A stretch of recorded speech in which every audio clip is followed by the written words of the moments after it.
Welcome into The Wrap, one of Sunbelt Syndicate's many podcasts here on the Sunbelt Syndicate Podcast Network. My name is TJ O'Sullivan. That's Dominick Crosetto. And we just got done with week 4 of the college football slate. Dom, Sunbelt went 6-4 in out-of-conference play, and we had our first, or not our first, but we had one conference game between Coastal and South Alabama. Just your overall take on the week. First of all, how are you? Because it's been a while, but, what's your overall take on the week? Yeah, it's been a while since you and I have been on cam, but we've been doing a whole lot of work in the background, both in this realm and personally. So a lot going on for all of us. We're glad that some of you are tuning in. We'll go ahead and say hi to Artie Cat.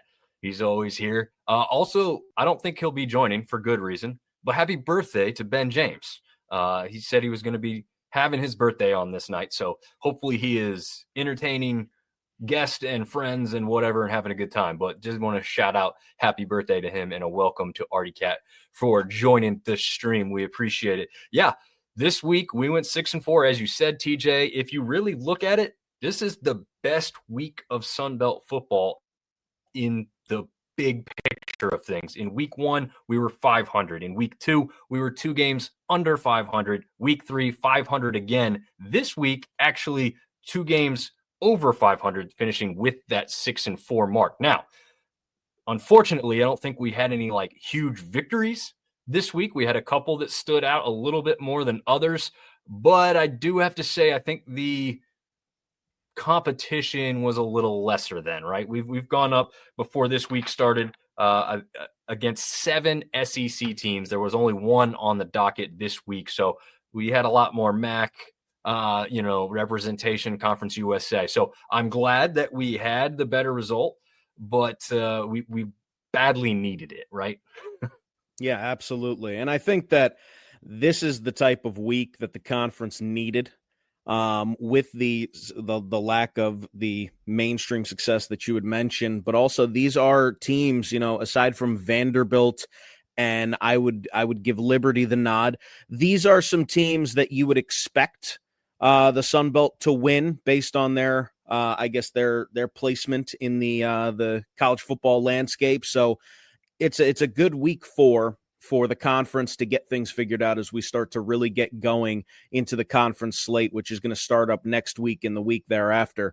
But why don't we just jump into a cup? First of all, Destiny, thank you very much. The ball-knowing TJ. I know that TJ Corman's been pissing you off, so I'm going to do my best not to do that. But why don't we jump into a couple of these games? This is going to be a relatively quick week, correct? Relatively no graphics. We're just going to kind of talk, get through this week 4 slate. Why don't we start with the only conference game on the slate? Coastal Carolina goes to Mobile to take on the Jaguars of South Alabama. Coastal ends up getting this win. 38-20 puts them into an early first place in the Sun Belt East. So, Dom, what can you make of this Coastal Carolina team? I mean, 2 seemingly really bad losses. When they lose big.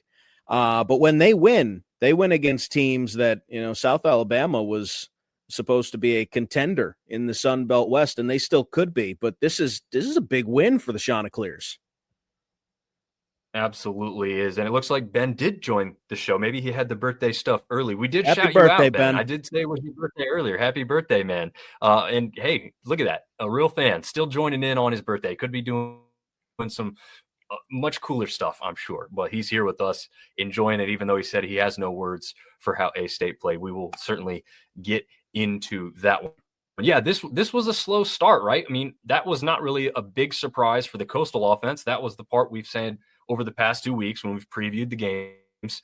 Where is this offense, right? This is an air raid offense. Beck has tried to change this and make it into one of those exciting high-flying type offenses, and we haven't really seen it. And I don't know how much we really saw, action-packed, amazing football on the offensive side, but they did enough to win.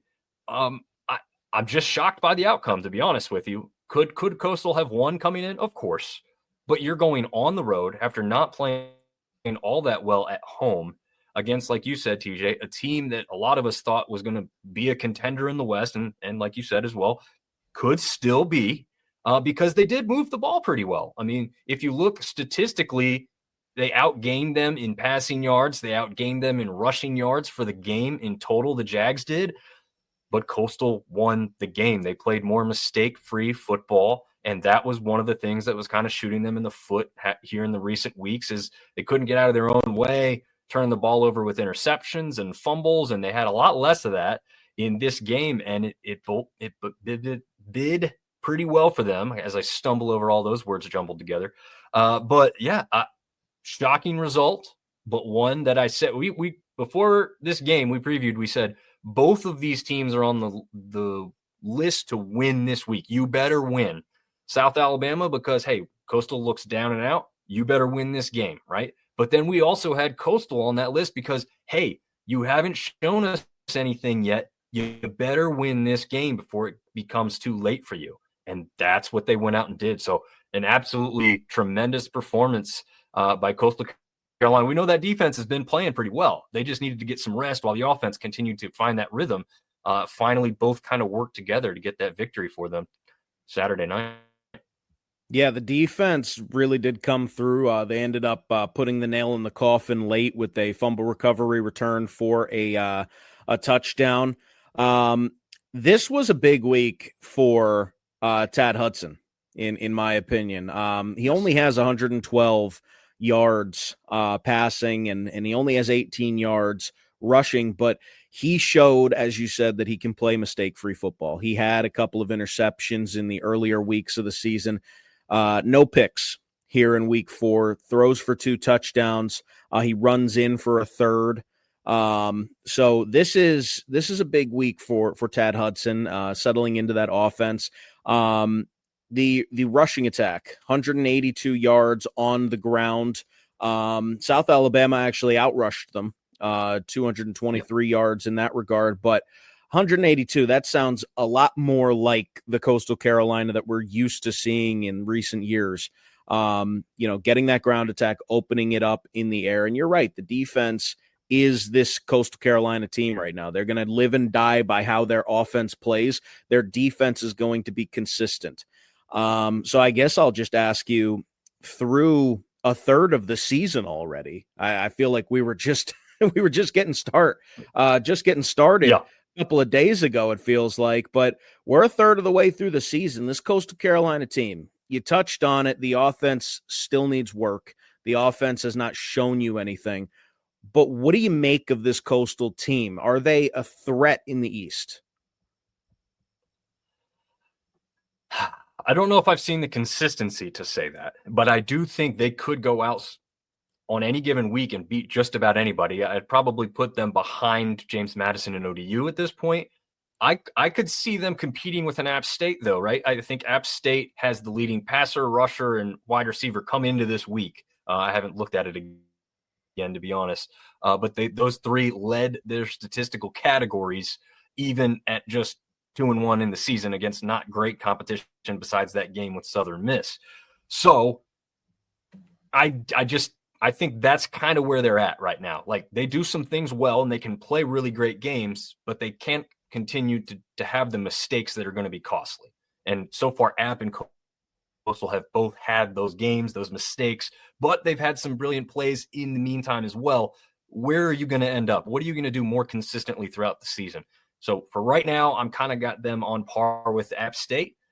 And I'd have them both behind JMU and ODU from what I've seen so far. Javon Simpkins,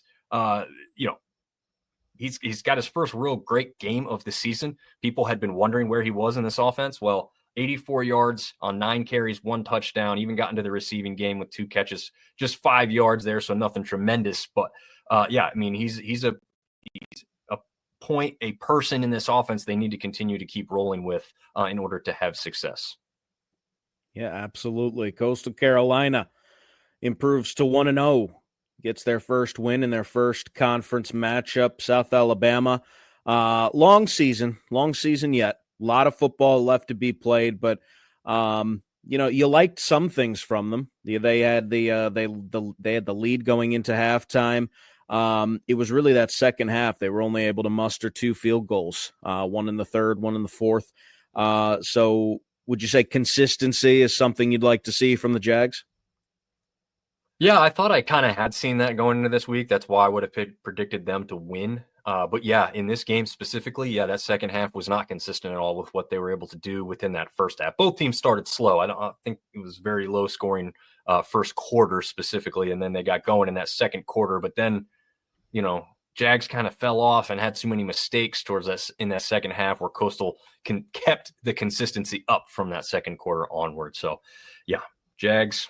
Like you said, still have time to turn it around. They've done well. Again, statistically, they were fine in that game. It's the little stuff. Just got to keep those little things corrected. Well, South Alabama, they're going to head up to face a red-hot North Texas in Week 5. It's a 1-3 Jaguars team going up against a 4-0 Mean Green. So that'll be a big-time out-of-conference matchup in Week 5. Coastal's a bye, so Coastal now has the extra week to try and figure some things out. Let's head over to our first out-of-conference game that we're going to be talking about tonight. Georgia State and Vanderbilt, the number 20 ranked team in the nation. This one can be quick, I think. It was they dropped a 70 burger on the Panthers, did the Commodores, 70-21 victory. Not a single. Well, let's see. Actually, they've got two touchdowns from TJ Finley, no interceptions from him, but it was just a whole lot of Vanderbilt doing just about anything they wanted to on Saturday. Yeah, absolutely. And Artie Cat says he's got an off football question because he's seen the shirt. And for those that haven't, it's running of the Bulls. I lived in Durham, and now I live just outside of Durham, and there's a running of the Bulls 8K.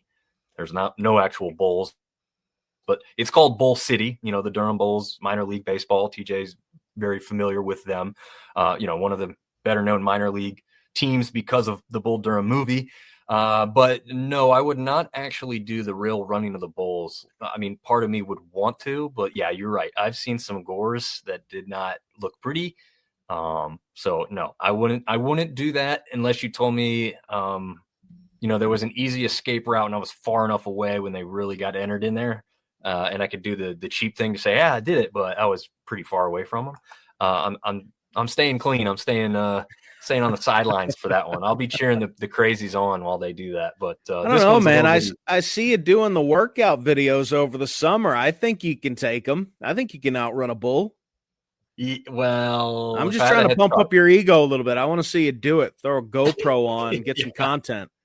Yeah, pay for my ticket to Spain. I'll gladly take part.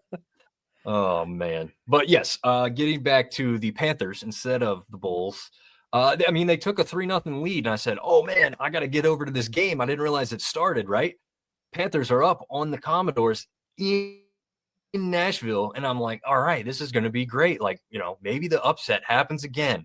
And that was literally almost all she wrote, right? They did end up scoring 21 points.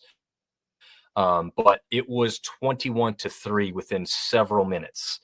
The offense for Vanderbilt was on fire. Pavia looked great. The defense came to play. TJ Finley and Cameron Brown both played pretty well. I mean, pretty mistake-free football, really.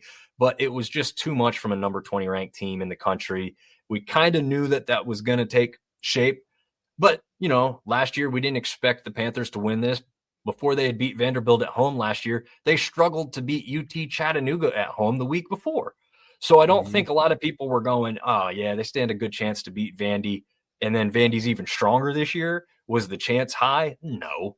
But to see them jump out to a 3-0 lead to start the game was cool. Gave us a minute of like, oh, maybe it could happen again. But yeah, like I said, it was just too much from a strong SEC team who deservingly, belongs within the top 25. Where in that spectrum? Yeah, up for debate. But number 20 looked pretty like number 20 in the 70-21 victory for the Commodores in that one.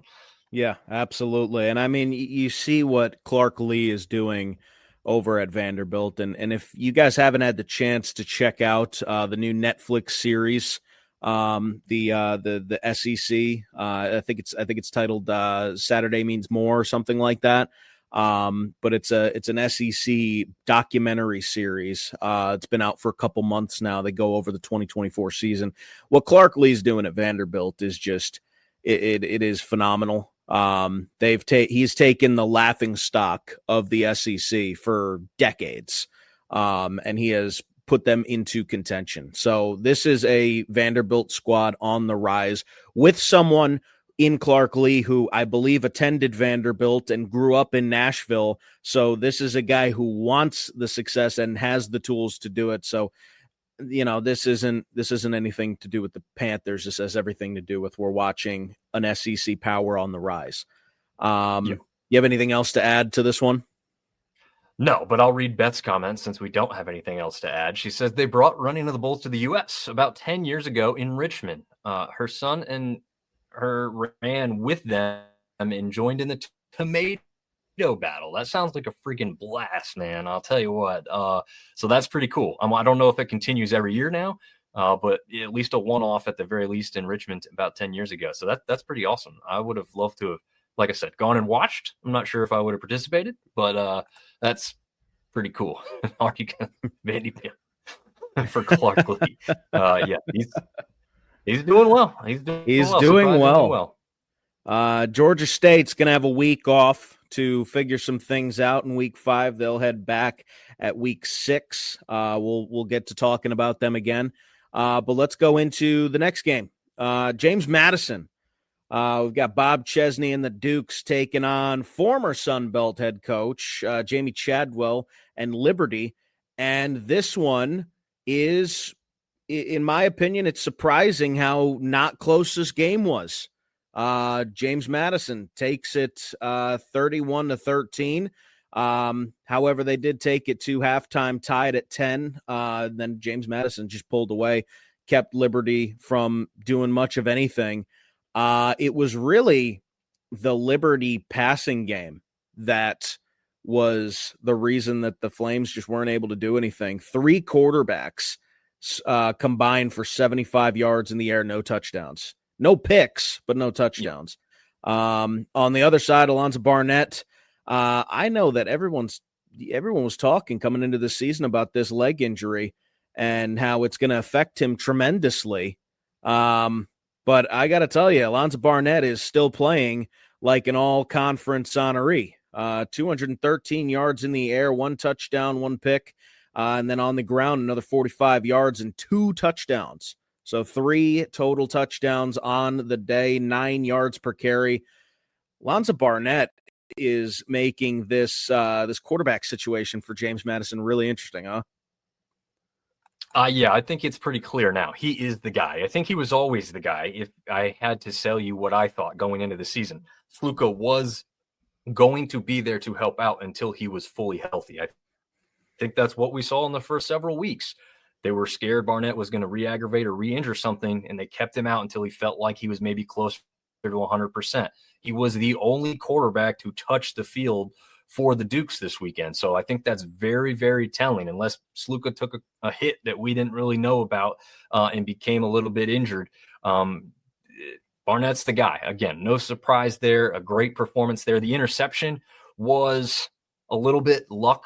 They did talk about this guy, and I don't know his name off the top of my head. He's playing with a club on his right hand, and he's going to have this club on his hand for a couple of weeks from the sounds of it. So he was taking jug practice over the past week or two, trying to get a grip on how to catch a ball with this club hand of his. He intercepted this thing with his left arm and was holding it like a running back. And the wide receiver, I think it was actually James Madison's tight end, if I remember correctly, they kind of tied up for it in the end zone. I think the tie typically goes to the offensive player, but the fact that this guy had it securely within his grasp, even one-handed like that, was really impressive. So It wasn't not a bad throw by Barnett. It wasn't ill-advised. It was an amazing play by the Liberty defender. So to hold that interception against Barnett too much, I mean, it was so close of a play that Barnett turned around to his sideline and was like, guys, that's a touchdown. That's how close this wrap-up was, where you did think for a second, could they review this and actually switch it around? I think I'm okay with it. You know, coming from an outside perspective, not rose-colored glasses here, it looked pretty firm, like an interception, but there were some JMU fans questioning that. The Ethan Vasco thing, obviously former Coastal quarterback, now paired back up with Chadwell. He did get injured in this game, and I think that is what changed the game. So he stayed in, again, he was 4 for 10 for 37 yards, so he was not lighting it up. But we know what Vasco's game is, and that's the running game. He was 11 carries for 52 yards and a touchdown. So that's where he was hurting the Dukes as an offensive weapon. It wasn't through the air. The defense was playing very well, very solid in that regard. Then the other two quarterbacks, neither one of them could get anything going against that solid JMU backfield. So this game really didn't take a strong turn in JMU's favor until that fourth quarter. It wasn't looking like it was going to go Liberty's way after the Vasco injury anyway, but until JMU really put this thing away, fourth quarter, but they do come out with the first trophy in the Battle of the Blue Ridge. So they are the official Battle of the Blue Ridge winners. This is now a trophy game as they continue to play each other for 8 years or something like that until like 2030. I think it's like the longest tenured game that's out there on the docket or something. So yeah, that's kind of the story in this one. Well, Liberty going to go and face Old Dominion next week. So another Liberty versus Sunbelt matchup. And James Madison, on the other hand, they're going to get their first conference game against Georgia Southern. That will be the Week 5 slate for both of those teams. Let's move on to another big game, another big surprise. Louisiana goes to Eastern Michigan and loses by a field goal. 34-31, the Eagles defeat the Cajuns. What's going on with Louisiana, Dom? What is the through a third of the season? What is going on? Yeah, I have to have the same question, and I don't know exactly what the answer is. That's the hard part about it. It's just they're off. This was a team vastly thought to be the superior team in the West. Maybe one or two teams could maybe battle them, but they were often thought to be the clear favorite in the West. A possible college football playoff team. That ain't going to happen now. That's easy to see. Well, part of it we do know. The number one quarterback did go down in week 1. So that is a hindrance here as you get a young Daniel Beal to come in, and he hasn't really found his rhythm. In fact, he probably played one of his better games, 222 yards, 20 of 33, but 2 interceptions, no touchdowns. So still some ill-advised throws. There was at least one really bad interception that he did throw that I did see. Lynch Winfield gets in there. Again, he's kind of getting a couple looks here and there, mainly used as like a running back type situation more than a real true quarterback. Their ground game was supposed to be their strong point, and it hasn't been bad. Perry goes for over 100 yards, gets 2 touchdowns. Bill Davis doesn't quite reach 80s at 78 total, but he does have a touchdown. So that's where they're still working it decently. But the quarterback play is the biggest hindrance that I can see. But then I thought, hey, the defense is going to be strong, right? Defense was great last year. This is a team that gets to the conference championship game because of how well the defense is played, and just not quite as strong. I mean, you see flashes of it and some great plays, and then you see some stuff where the running back gets wide open, wide receivers wide open, and you just don't know exactly what happened. And then this is obviously another game where Noah Kim, former Coastal Carolina quarterback, yet again, and he had a game, 226 yards, 1 touchdown, 1 interception, but he looked pretty good. By the eye test, I would say that Kim was the best quarterback in this game specifically. Didn't have amazing numbers, but again, got the job done, looked very serviceable. McMillan for Eastern Michigan was incredibly impressive. 19 carries, 126 yards. That somehow didn't find pay dirt all day, but he was spinning off guys, getting extra yards all the time. So that was really the downside to what they did. And one last thing I'll say about this one, the Cajuns actually took the lead back late after a rushing touchdown. And it's one of those situations where they scored with like a minute and something left. And it's one of those, you scored too fast, you scored too early. And you hate to say that, but that's literally what happened, because you give the ball back to Eastern Michigan one more time. They come all the way down. I'm sorry, they didn't take the – Cajuns never took the lead. They tied the game at 31. But Eastern Michigan gets the availability to come down the field and, yeah, kicks a game-winning field goal. And it was just a heartbreaking loss to watch happen live, because the Cajuns had fought back, and you're like, all right, they're getting it to overtime. They got new life. They got the momentum. And it was not to be up there in Michigan this Saturday for the Cajuns. Well, we're gonna get into, I think, the overall landscape now that we're a third through the season. Once we get through these games, and this will be a big topic of discussion, is where the Ragins were supposed to be and who could be taking their place. But we'll get to that once we get through all of the games. Louisiana, they next week are. Let me check. They are home to host Marshall in a sunbelt championship rematch. But as we know, two very different Louisiana team and a very different Marshall team. So I'm not sure what the appeal ends up being with that game now. But then on the other side, well, we don't have to worry about Eastern Michigan, so I'm not going to tell you what they're doing. Let's go to the I didn't have it up. I was like, why don't I have this up? Oh, they're not in the Sun Belt. Let's go to the next game. Troy gets a win over Buffalo, 21-17. And speaking of teams that should make a push in the West, Troy, who gave Clemson a run for their money, and albeit Clemson is now, we've established in the college football landscape, not the Clemson that we thought they were going to be. They gave Clemson a run for their money. Now the Trojans are 2-2 on the season heading into conference play. What'd you like about this one, Dom?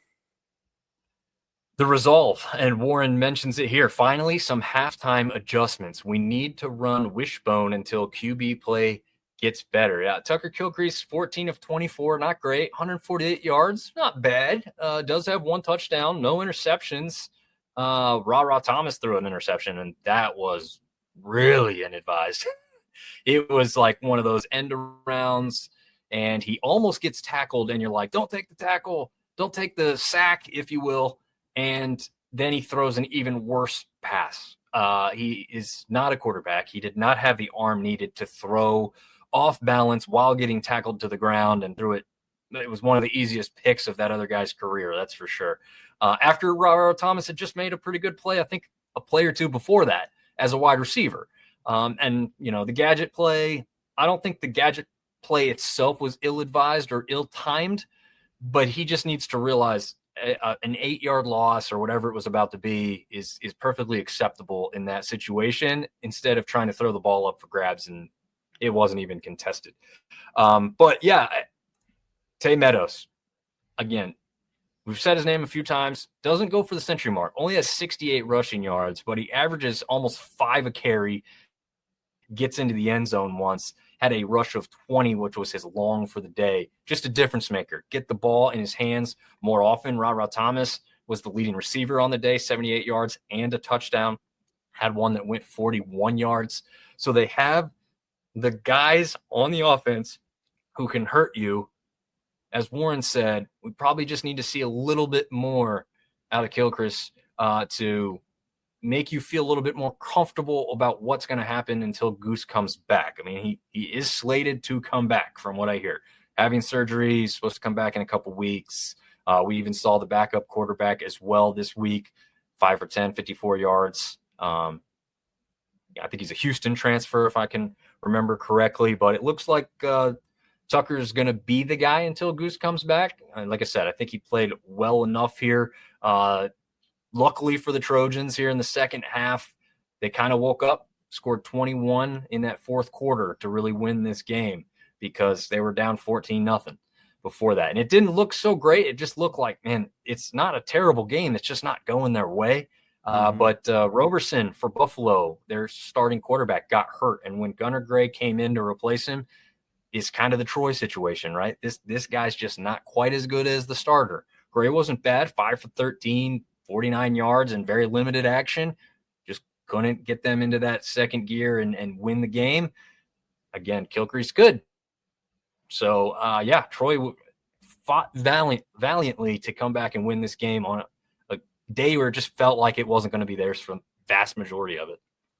Yeah, I mean, I think there's something to be said about Tucker Kilcrease coming into a situation you never want as a head coach. Having to go to your backup quarterback with your starter going down with an injury early on in the season. But, I mean, I got to tell you that the defense by Buffalo for the first 3 quarters was pretty locked down. And I think that was the difference in this game up until that final quarter.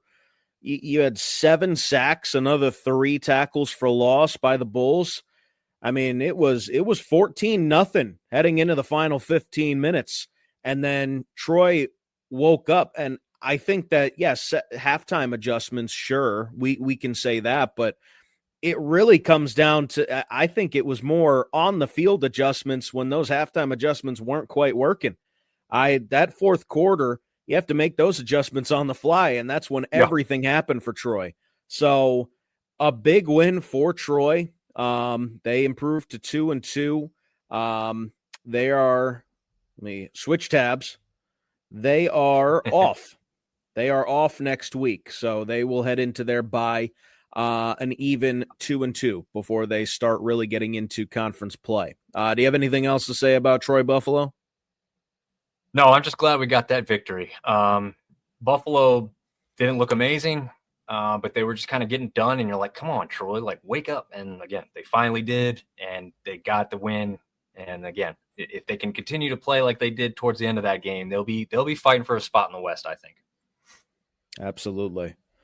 Let's head over to another out-of-conference game, and this one is with another team in the West that just had a lot of expectations, and it's not quite panning out through a third of the season. Kennesaw State defeats Arkansas State 28-21. 3 touchdowns in the opening quarter by Kennesaw State to take a 21-0 lead. And the Owls just never really looked back. Jalen Rayner had a good game, 226 yards, 2 touchdowns. He added another just 5 yards on the ground, but that 1 rush for a touchdown. What do you make of the Red Wolves a third of the way through the year? This is a Butch Jones team that myself, you, David Schultz with Locked On Sunbelt, that we were all like, this team's going to be a lot better than people think. And, maybe were we wrong, or is this just out of Arkansas State's control a little bit? Well, they were the more consistent team after the first quarter. You could say that. They scored a touchdown in each remaining quarter, and Kennesaw only scored 1. So had Kennesaw not had the start that they did, you can say Arkansas State was the better team throughout the majority of the game. The problem is, if my mom had wheels, she'd be a bike. Sorry. Yeah, exactly, right? So, it's true. Like, I just don't understand what happened in this one to go down 21-0 so quickly. I mean, before I could even turn this one on, it was 21-0. And I go, okay, well, let me catch up. So I pull up the score sheet. No interceptions, no fumbles. How the hell did they go up 21-0? It just seemed like every time the Owls touched the ball, they scored a touchdown. So again, they woke up after that, but again, little, too late. And your best players still kind of showed on the score sheet. Just got done doing a radio interview with Dawson down in Louisiana for ESPN's channel down that way, and he was talking to me about players to stand out, and I had mentioned Hunter Summers as a wide receiver. Corey Rucker is the guy who would declare for the NFL draft and then come back to school for whatever reason. We don't know exactly. But he was going to take a lot of the time and attention for the defense.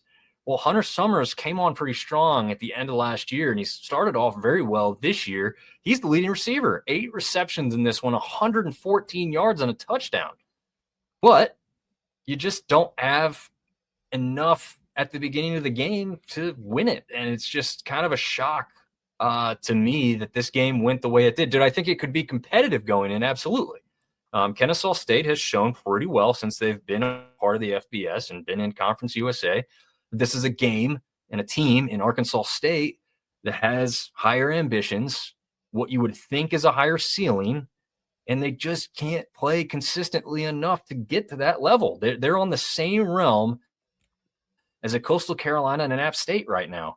You got good players making good plays, having some good games, but you can't do it out and out every single week.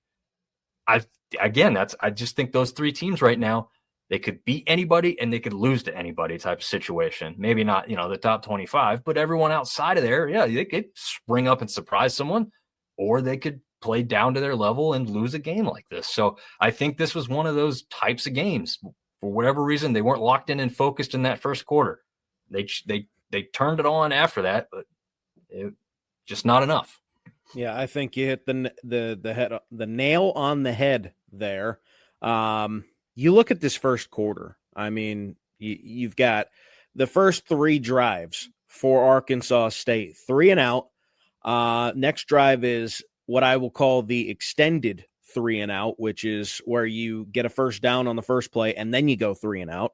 So that's 7 plays and you have done nothing with the football at that point in the game. And then another 3 and out in the next one. And Arkansas State starts with the ball.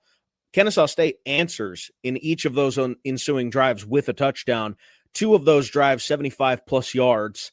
And that middle drive, which was 6 plays, 38 yards for a touchdown, that's a big-time punt return. So that puts them in great field position into Arkansas State territory as well.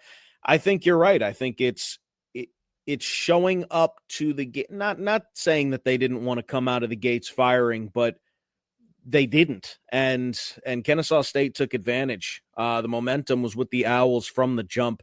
And then by the time you're down 3 scores, even with a whole lot of game left to go, you've really got to turn it on.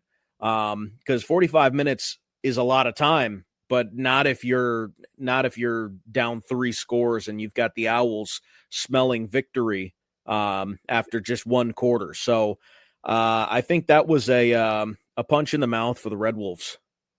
Yes. And maybe the wake-up call they need to say, hey, we can't continue doing this. But you would think that that's already happened. So I don't know. I don't know if it's going to be enough to wake them up and turn any quarter. We'll see, though. We shall see. Arkansas State, they're going to begin Sunbelt West Division play in Monroe, Louisiana, to take on the Warhawks next week. Let's head over to our next game. This is a good sign for the Thundering Herd. Marshall, big win over Middle Tennessee, 42-28. Coming into this game, you're not sure which way Marshall's headed. You take the Georgia game out of it, right? Because that's just you don't take that one into consideration. But the next 2 games, they split them, and they look bad in that week 2 matchup. They look pretty good in the week 3 matchup, but it's a close win. But now you start to put your foot down a little bit. You give Middle Tennessee, I won't say a spanking, but it is a multi-score win. So what do you make of the Marshall Thundering Herd here in week 4? Well, this game was a weird one. So it got started, and you had a lot of points in that first quarter. But I think somewhere within that first quarter is when they delayed the game for multiple hours. I think it was. Off the top of my head, I will say this: I've been working in the front yard all weekend. That's why we started a little bit later than we usually do tonight. So I did kind of fall asleep, but I woke back up and this game's still going on. So I saw the vast majority of this one, weirdly enough, because it ends up ending after the Georgia State Vanderbilt game, I think, which started quite a bit later than it, if I'm not mistaken, or at least an hour or something like that. But anyway, yeah, I mean, Carlos Del Rio Wilson, he's obviously going to be the guy. We kind of figured that out last week for the first time that's going to be who they're going to be going with. Throws 4 touchdowns in this one. Allen kind of stands out there, 90 yards, 1 touchdown. It's not really the name as far as running backs that we were looking at coming into the season. But he's kind of taken over with 21 carries in this one. And so we'll see if that kind of continues for what they're doing there. Lacey has a huge game, 116 yards through the air, 1 touchdown with 1 going for 68 yards. And I will have to say, like, we got to kind of look at Middle Tennessee as well here. Not a great team. They were 1-2 coming in. They're now 1-3. They hadn't won at home yet, so Marshall keeps them winless there. But the one thing that I'll note after listening to the Thundercast last week before this game happens, there's a little bit of history here, right? Previous conference mates, and Marshall hadn't had a whole lot of luck down there in Murfreesboro, Tennessee, when this game did take place there. So that luck seemed to change, right? There's a quick, fast start, a long delay, and then they end up winning 42-28. Very comfortable victory. It was not in question, I think, by the time this one rolled around, mainly because of the delay. There wasn't many people in the stands, certainly way less by the time this game finally had its final whistle, because of how Marshall put it away without any real question. Good to see the Herd performing like this out of conference and getting done what they need to before they really start into their conference portion of the schedule for this year. Yeah, absolutely. And as Michael says there, always good to win on the road. Hopefully catch Louisiana by surprise. I don't know how much of a surprise it's going to be. Louisiana is, as we mentioned, not looking great through the first 4 weeks with the loss of Walker Howard. So, I will make a correction, however. I was mixing up my weeks. The week 2 matchup against Missouri State was a close loss, but it was a bad loss for a reigning conference champion. They figured things out against Eastern Kentucky. That is the mistake by me, mixing up the 2 weeks. Carlos Del Rio Wilson is a guy that I said at the beginning of the season, he has the potential to do some crazy things. He has the potential to be a 4,500-yard passer. We are at the point now where I think that is out of the question unless he goes absolutely ballistic through the final 8 weeks. It did take Tony Gibson a couple weeks to figure out that Carlos Del Rio Wilson was the guy, so you can't really fault me for that.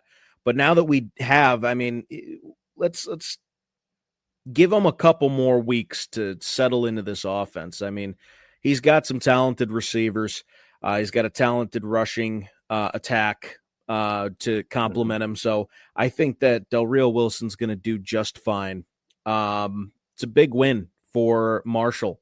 Next week, as we mentioned, they're going to go to Louisiana, and they're going to try and win the rematch in last year's conference championship. You got anything else for Marshall, Middle Tennessee?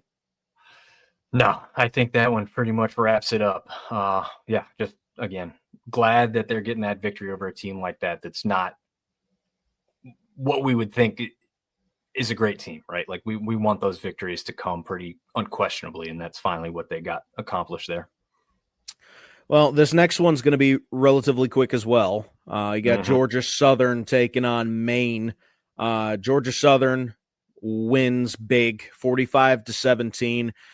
Maine is 0-4 on the season now. So this was, I think it was expected, right? Maine is not a football power. They are a mid-major relevant basketball program, but they've never been a football contender really. So this was a get right week for Clay Helton and the Eagles. So we're not going to talk about the actual game. I mean, we can go over some stats. J.C. French, 253, touchdown and a pick.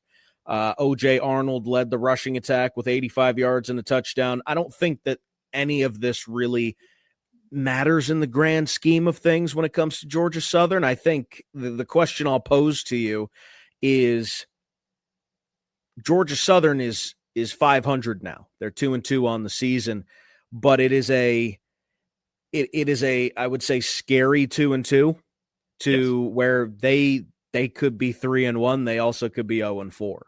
So what do you make of the Eagles? I mean, this is a highly regarded team coming into the season.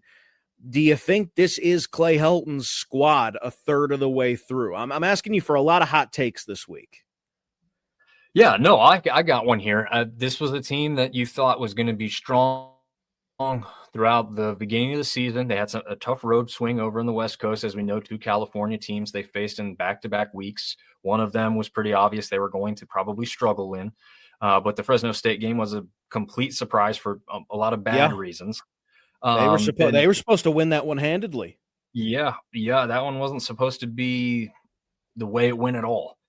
This one, it's funny to read some of the stuff on social media and see how many Georgia Southern fans are not really feeling all that confident coming into a game, even against Maine.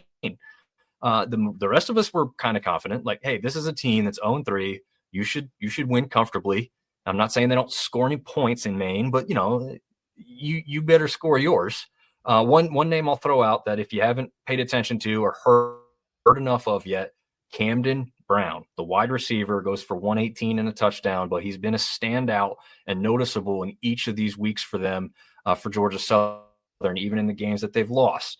So if you want a name from that team that's not obvious, like J.C. French or maybe O.J. Arnold, Camden Brown, the wide receiver, is somebody that non-Georgia Southern fans need to be aware of when you go and play the Eagles, because he will be noticeable on the field making plays. But yeah, I mean, the thing I'll say here is the same thing that you've been seeing from Georgia Southern.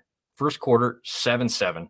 The panic button was pushed all over social media. Eagles fans everywhere saying, what the hell are we doing? What is going on? Why can't we pull away? Why can't we take over this game?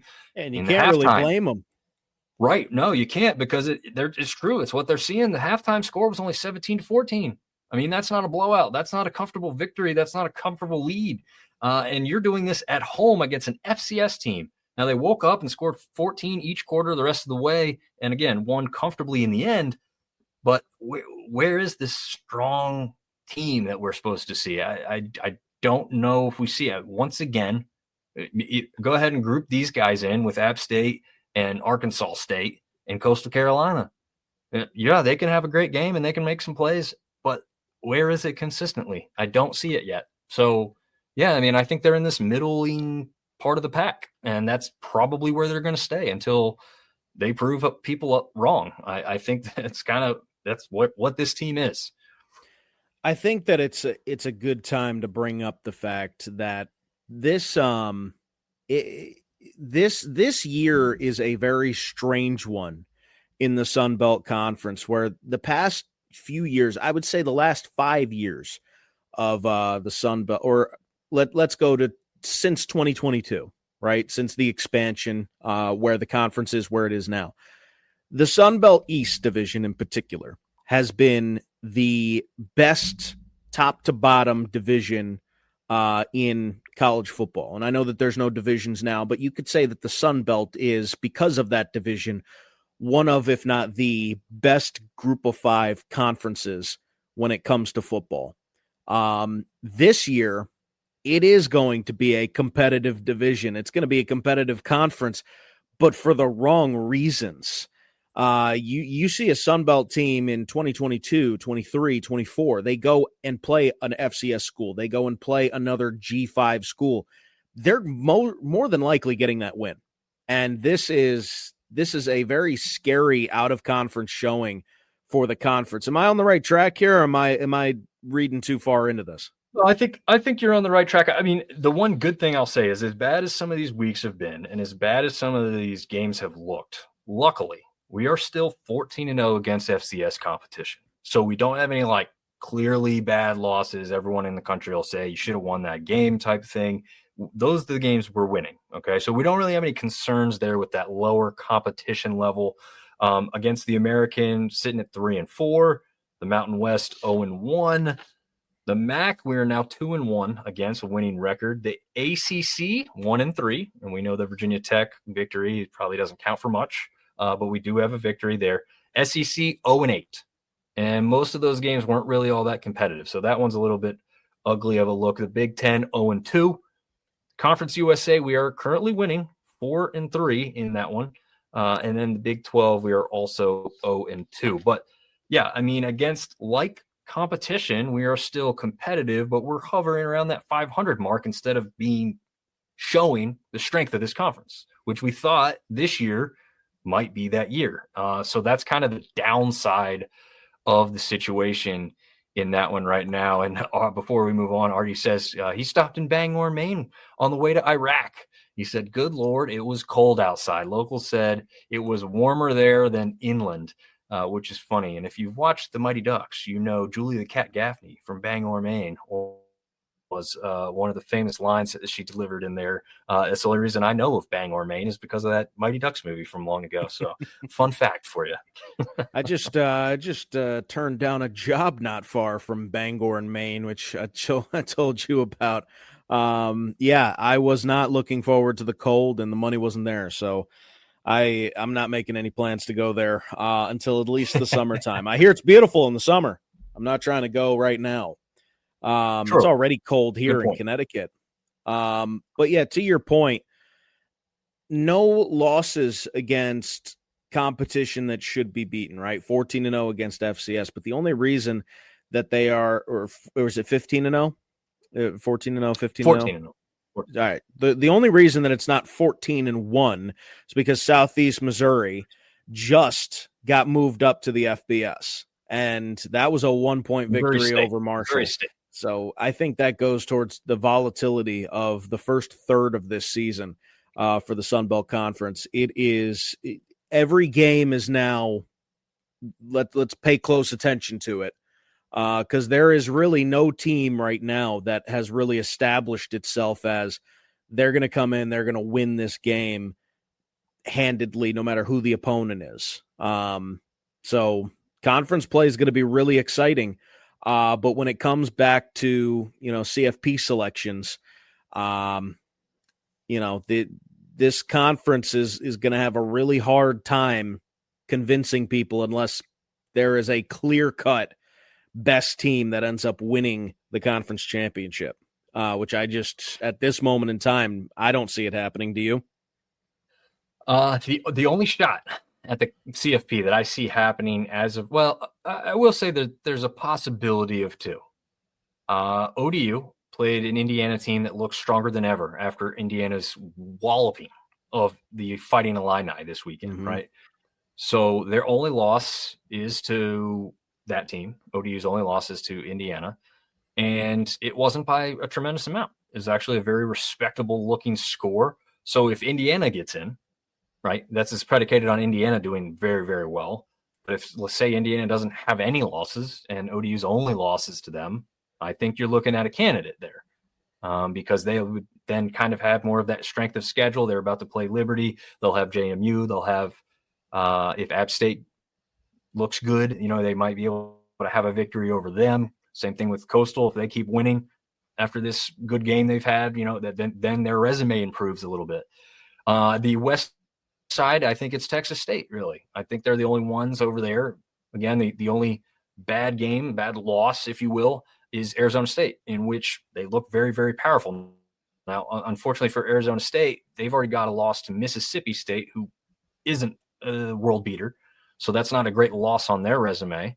But if somehow Arizona State continues to go to the pack, then, we've got two teams that have got some arguments to make. But it doesn't matter if anybody else from the group of five is undefeated. I think you're going to see them go. So those two options, as far as we're concerned, are gone because we do not have any undefeated teams at this point. So it'll be a tough hill to climb. You almost hope that, like, if we have a team that loss happened already for them, and then they go undefeated the rest of the way, because then those other teams that have undefeated currently lose their championship game or something. Now you're opening that door where you got to take the hotter team, right? Like all these things, got to take the hot team. But we'll see if any of that kind of comes to fruition. I think, like you said, this is a conference right now that even with some teams not playing great could jump up and beat somebody in a week they shouldn't, or they're not supposed to, and kind of ruin some of those chances, as we've seen in years past already.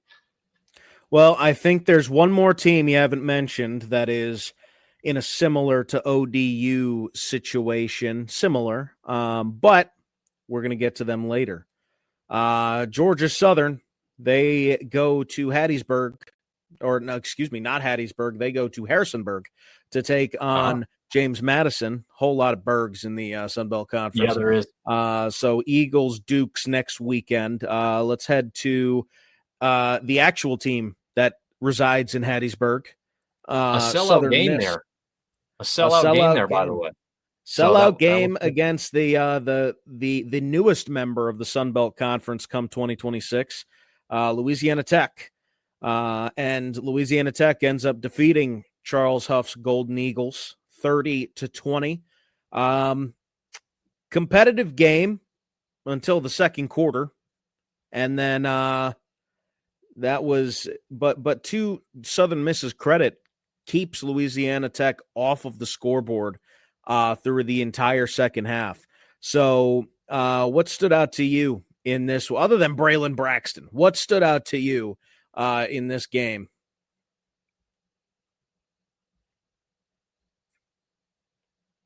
Well, first, quick correction. The sellout game is actually next week for JMU Georgia Southern. This game in Ruston, I don't believe was sold out. I misunderstood. No, I was trying to get in there. Yeah, no, it's all good. I just want to make sure that there was some pictures of Ruston not selling this game out. That's why I wanted to make sure we corrected that. Which I'm surprised about, right? This is a rivalry that I think we previewed it before this week started. Dates all the way back to 1935, if I'm not mistaken.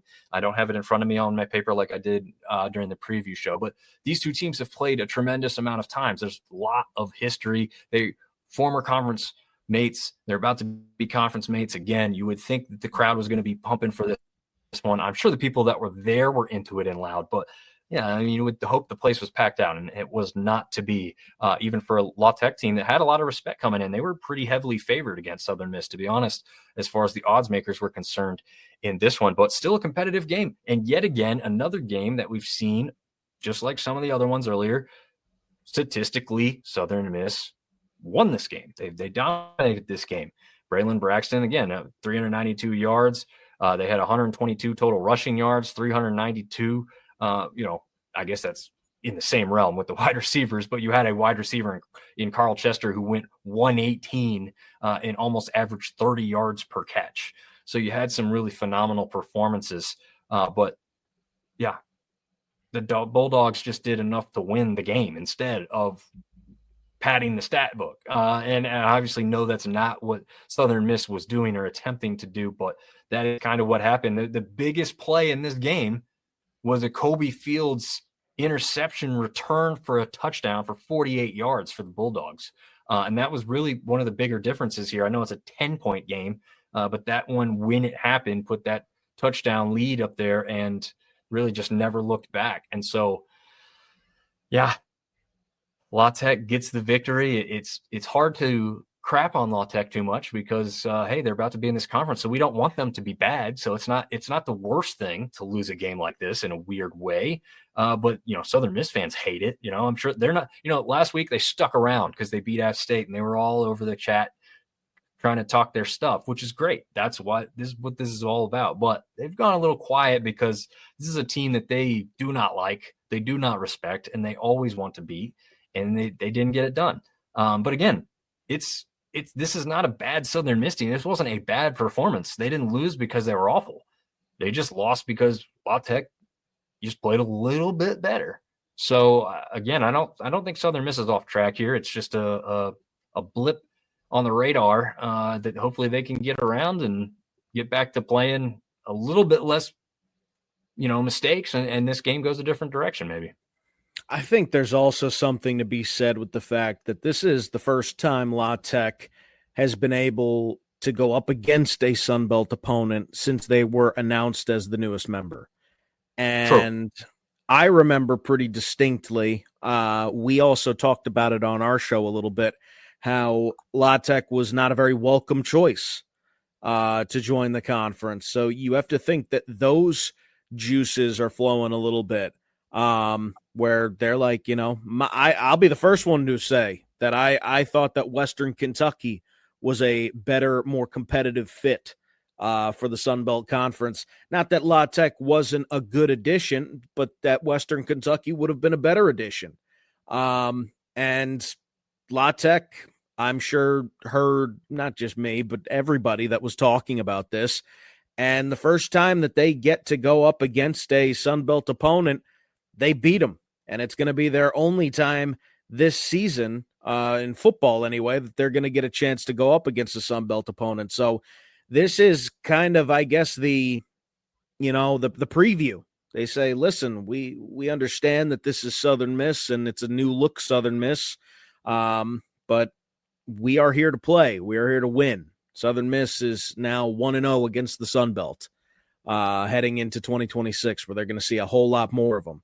So Louisiana Tech, I think, is owed some apologies by a lot of people. So they're not going to get any from Southern Miss fans, but yes, you're right. No, they're not going to get any from Southern Miss fans. But yeah, Louisiana Tech trying to make a statement, and I think they do so with that first half against Southern Miss. Southern Miss is now going to host Jacksonville State in their final non-con next week, and Louisiana Tech's going to do whatever they're doing because they are not a member of the Sun Belt yet, so I don't have to talk about them anymore.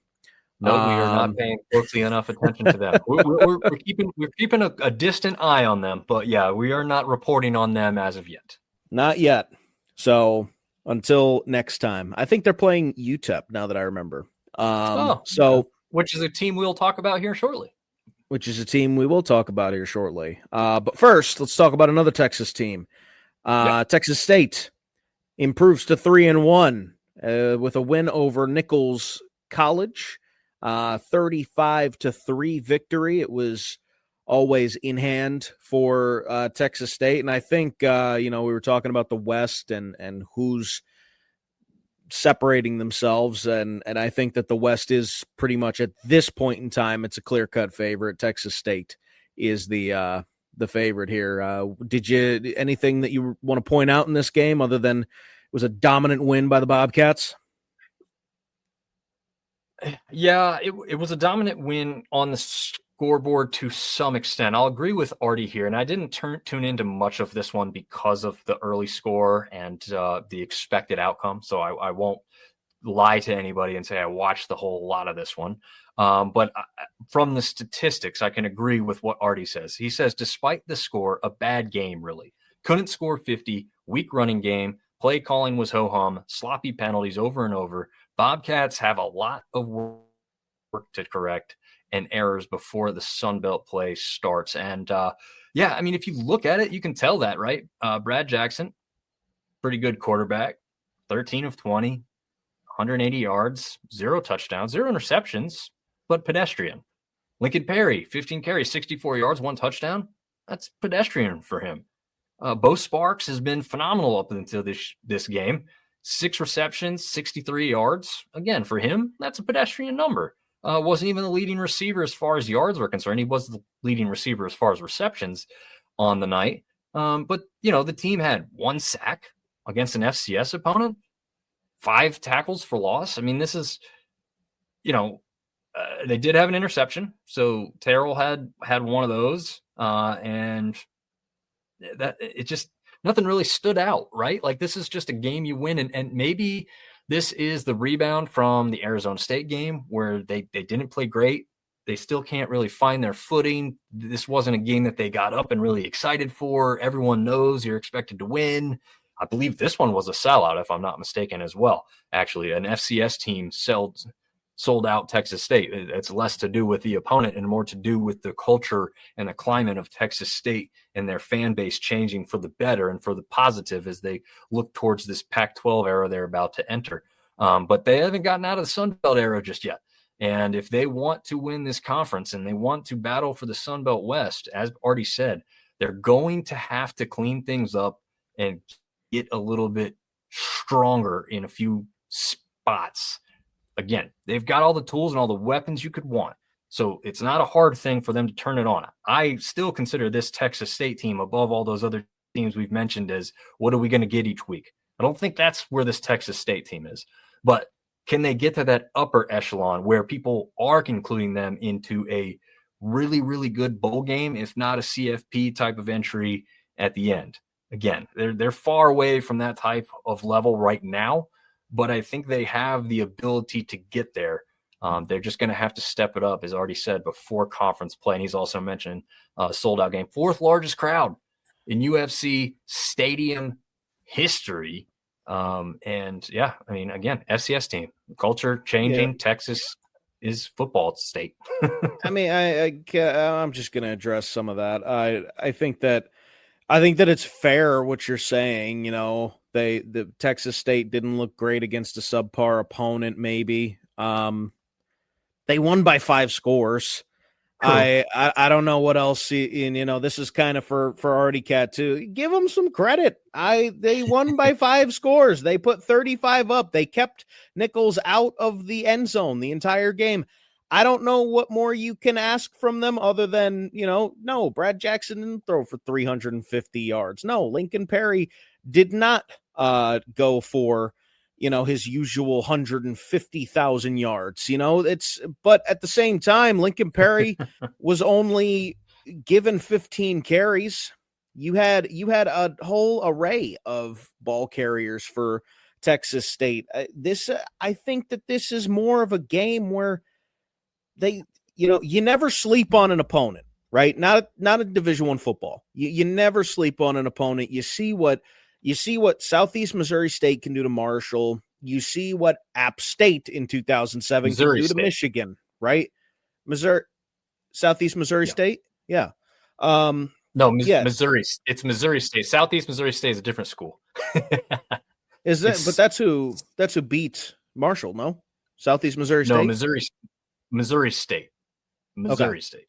So anyway, but SEMO is a different team. I just want to, you were just you were saying it for earlier. It's all right. On me.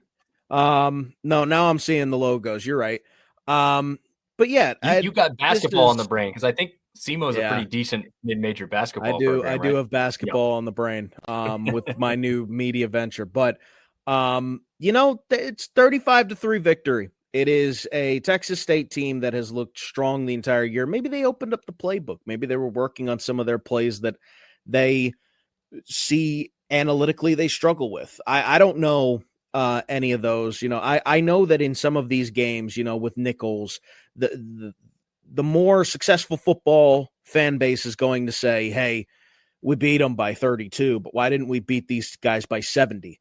And I don't know how much I can fault the Bobcats for winning by 5 scores. That's just me. So I'm going to just take it as they've looked really good up until this point and they still won really big.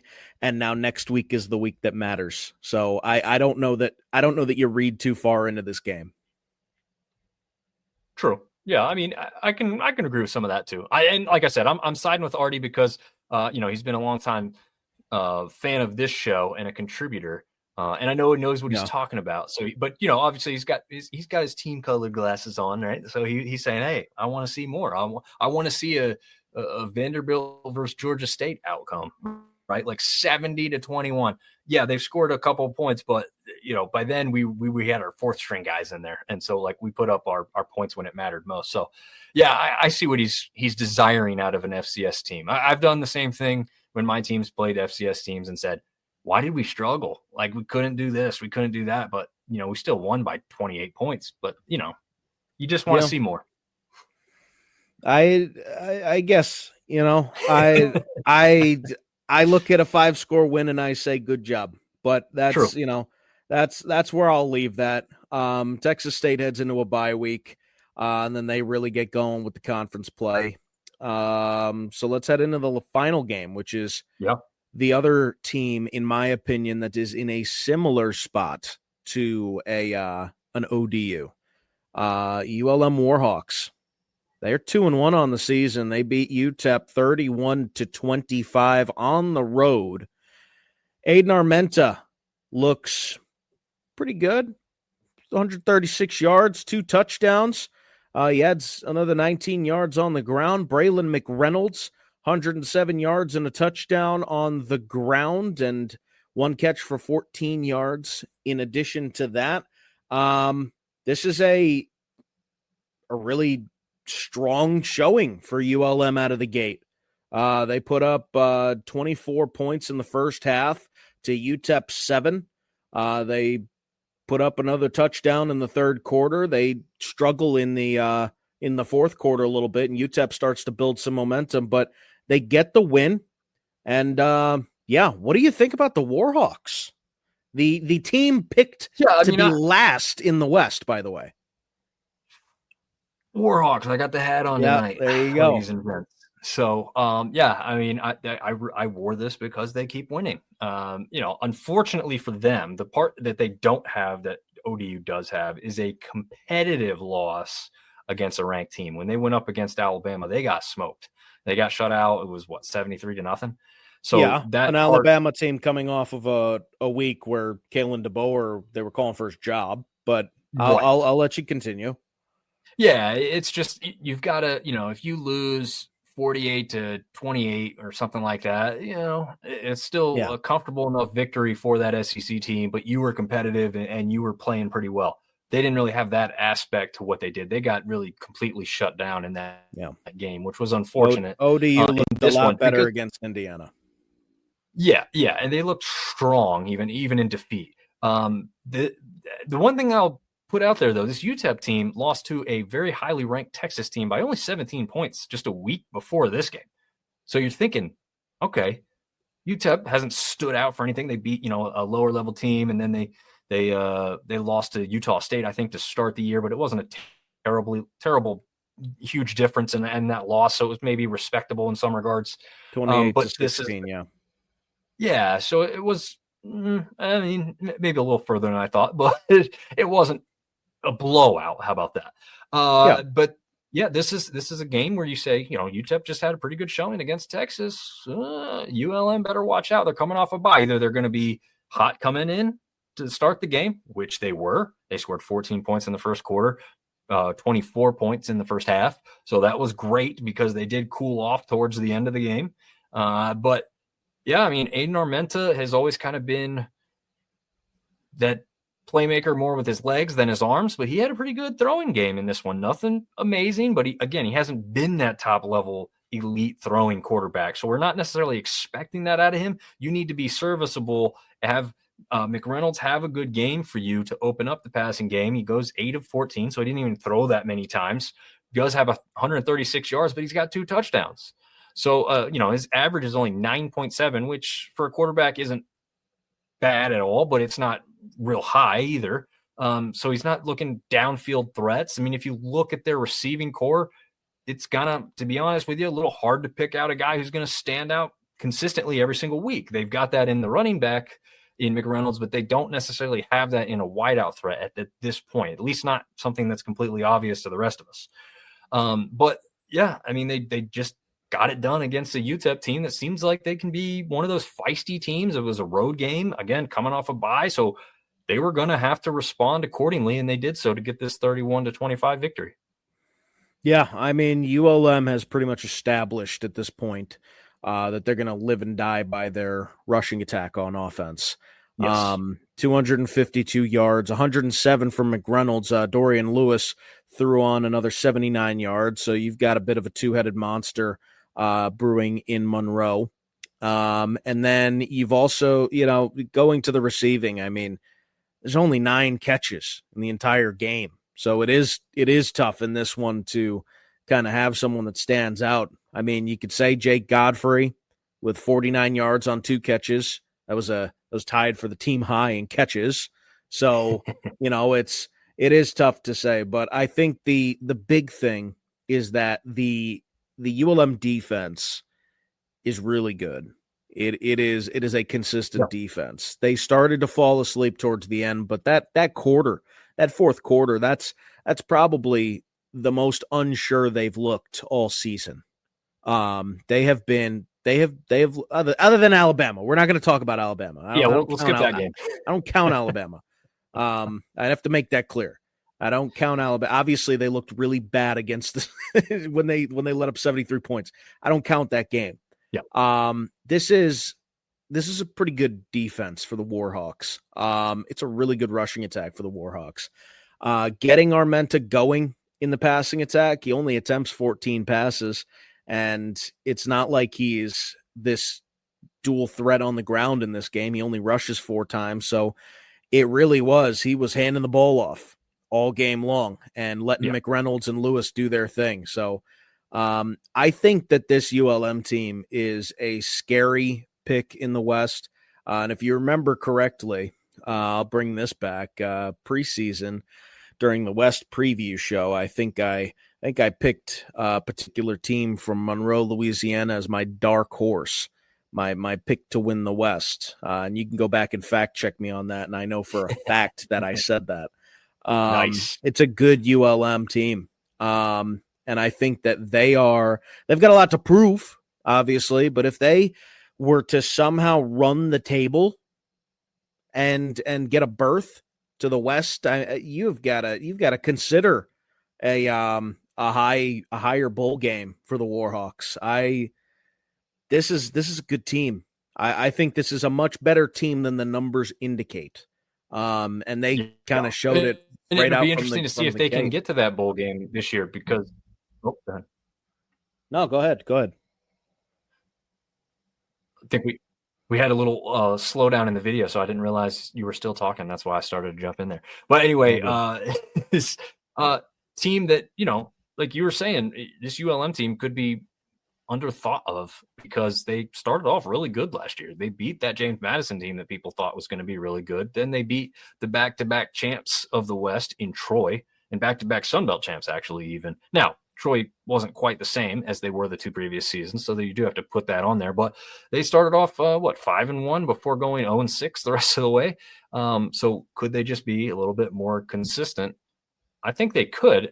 Strong defense, control the clock with the running game. You have to be a little bit more dangerous in the passing game because the problem is with those types of teams can win championships if they're good enough at what they do. The problem is you can't get down early. You can't get down big because you don't have the offense to make up that ground and make up those mistakes or make up that lack of speed to get the ball downfield. You don't have the big deep threat in all likelihood. You have to have someone that can do that at least from time to time, if not more consistently throughout a game. So can somebody kind of stand out and bring that to the offense and kind of evolve them a little bit further this year so that they don't have that sour ending that they had last year? Because they win one more game last year and they're in a bowl game. And all of that great start to not even go to one is unfortunate.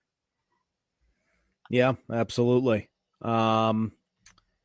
So now I guess we can let's talk about, now that we've gone through all these games, let's take a little snapshot of the receiving or the stat leaders in the Sun Belt. You gave me that idea before when you were talking about App State having both passing and rushing. But yeah, we've got AJ Swan, who's currently the leader, I'll say, with air quotes, in passing yards because he averages 293 per game. App State had the bye week this week, so they were unable to get on the board. But we do have our first 1,000-yard passer in Braylon Braxton. 1,084 yards. He leads the conference. He's got 9 touchdowns. That's also leading the conference. Big performance from Braylon Braxton. And AJ Swan, he's at 879 through 3 games. So you imagine that when he gets his 4th game, he's going to surpass that with how he's played throughout the first 3 games for App State. Anybody, I don't know if you're looking at this list, but Braylon Braxton, AJ Swan, Jalen Rayner coming in at third in terms of yards per game with 229.5 on the season. He's got 918 yards through 4 games, 6 touchdowns, 3 picks. Out of those 3, do any of them kind of stand out to you as like a favorite for offensive player of the year? I think Braxton does, especially when you're talking about a team that won 1 game last year. It's gonna mean more and stand out a little bit more to the rest of us if all of a sudden you're talking about a team that was only going to lose a handful of games or less after losing 2 handfuls or more last year. So it'll be interesting to see if they can continue this pace and get some more victories on there because that's going to be another thing. We always know how the Heisman works, right? You're not always really and truly the best player in college football. You're a really good player on a really, really good team. So we know how these awards work in the lesser realms as well. It's very, very much the same. So if Braylon Braxton can get his team to a conference championship game, I think you're looking at a really, really good shot to win, player of the year for there. Yeah, absolutely. We'll take a look at rushing really quick. Rashad Dominick from App State. He is the leader through 3 games. He's got more rushing yards than the entire conference. 400 yards on the dot, according to the Sunbelt website. Next highest total is 364 by Kentrell Bullock, and South Alabama's played 4 games to Dominick's 3. So that is just goes to show what he is worth, how much he means to that App State offense. He averages 133 yards per game, the only running back in triple figures on average so far. And then I do have to call out the Sunbelt a little bit. We've got a bit of a mistake over in the receiving category. You got Carl Chester from Southern Miss, apparently averages 174.8 yards per game in the air. So that's not true. I saw that number. I was like, oh my goodness, almost 700 yards through 4 games. No, it's not. So we're actually gonna go ahead and give the receiving crown to App State as well. Jaden Barnes from App State. He averages per game 112.3 yards per game, one of 2 receivers in triple digits. Bo Sparks from Texas State being the other. He's got 337 yards through 3 games, 3 touchdowns.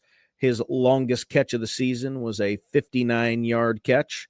So App State really showing out here with these leaders. Anything stand out to you that I haven't gone over, or that I have gone over?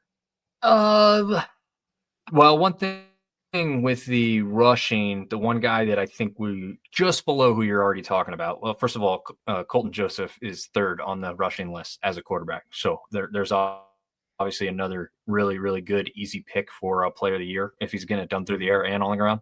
But a name that's going to keep coming around, I think, as ODU progresses through the season, because I don't think he saw the field a ton in week 1. Maybe I'm wrong on there.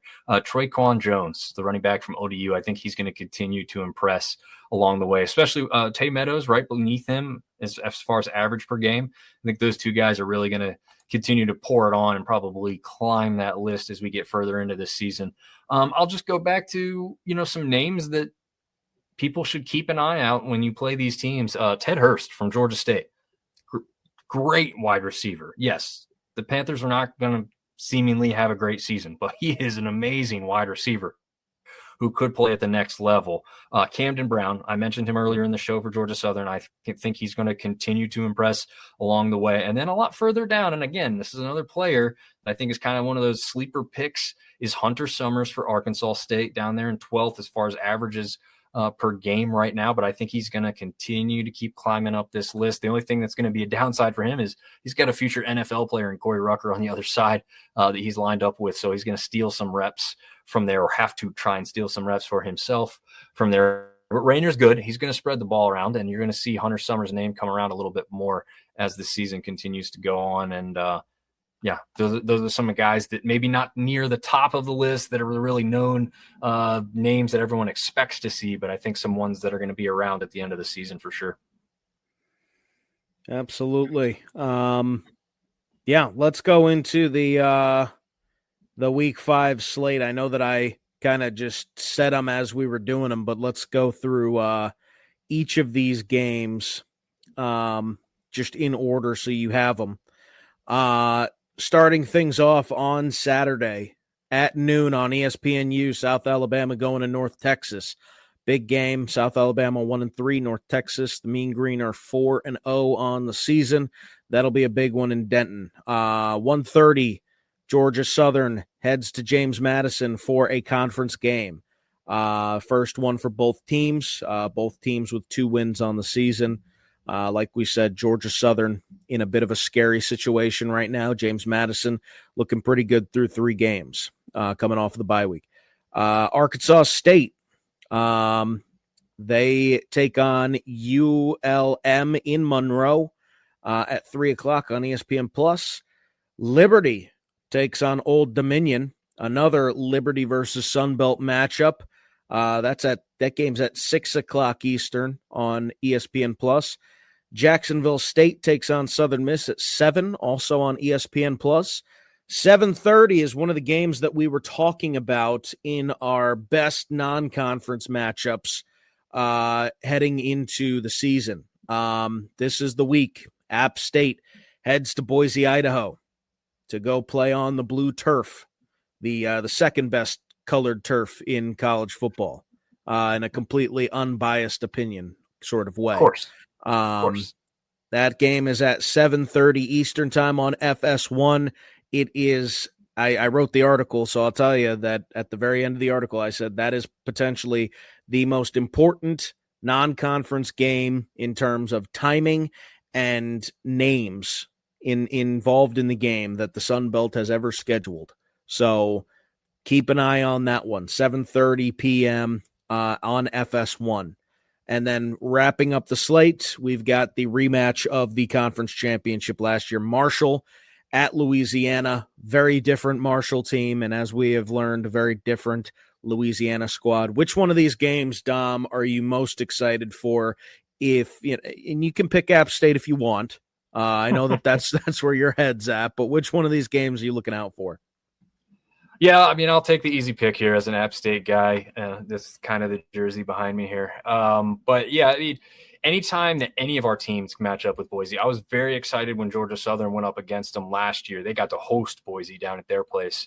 But it was a matchup that you want to see because Boise's that blue blood, that true power in the group of 5 realm. And now you're getting to go play at their place.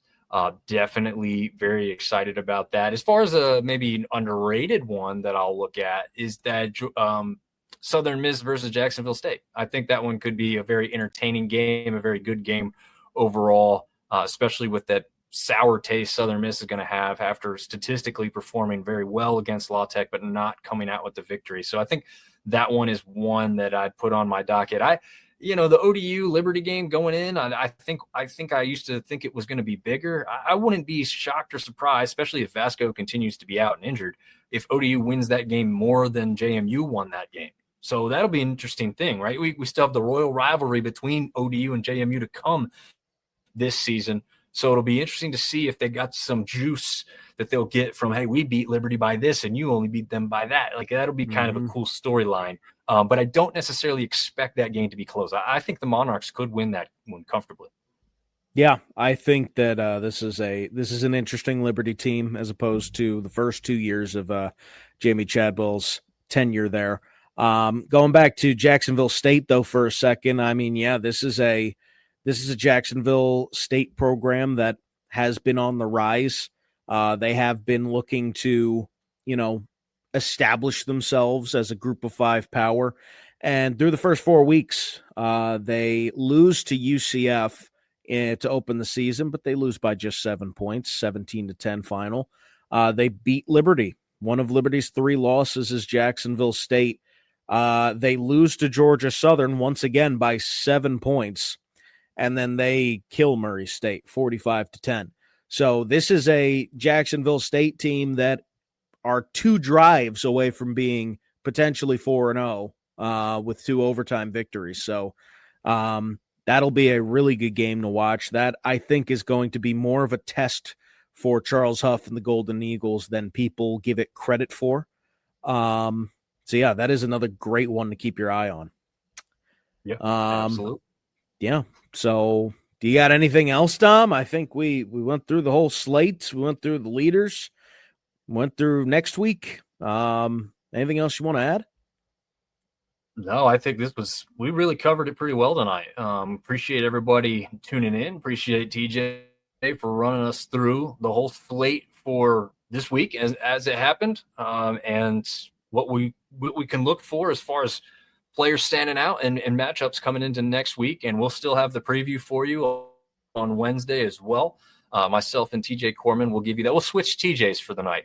We'll have TJ again with O'Sullivan version on Sunday night this week coming up as well to wrap everything up. And we'll switch over to Corman for the preview stuff. And then, he'll do his magic with the clip breakdown. It's just Dom with his band of TJs. That's that's what we're going with right now. Yeah, I like it. One more thing. Check out www.sunbeltsyndicate.com. We are continuing to roll out content. Right now we're doing previews and recaps, and we're doing weekly awards, which those will be out on Tuesday. That's what I'm going to decide. Tuesday is going to be the release day for our weekly awards. I know the Sunbelt comes out with the weekly awards on Monday. Those awards do not impact our decisions, but ours are going to come out on Tuesday so that you guys can wait a couple days and then digest what we have for you. So yeah, the secret is we pretty much have ours before they make theirs, but we don't release. We write the article on Monday, though. Yeah. Yes, exactly.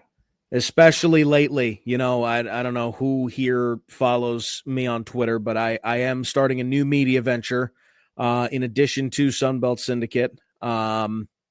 Could ODU get another coach fired? We shall see. Ricky Rane, the most longest tenured head coach in the Sunbelt, believe it or not. So, we'll see. You mean an opponent? Chadwell.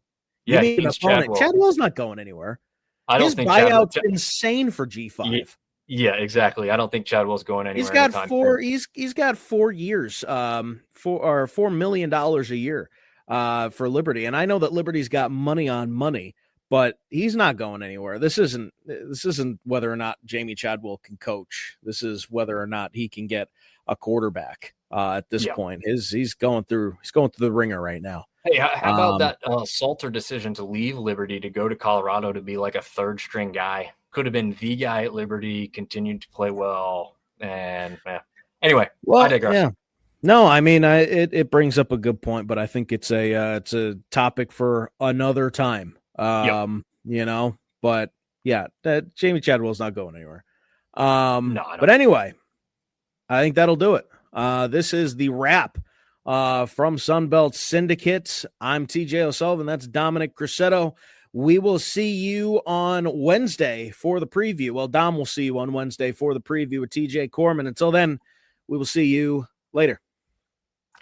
See you guys later. Thanks to our sponsors real quick. Don't Sleep Energy. Check them out. Amazon and Phenom Elite for all your football gear. I forgot see something. All Wednesday.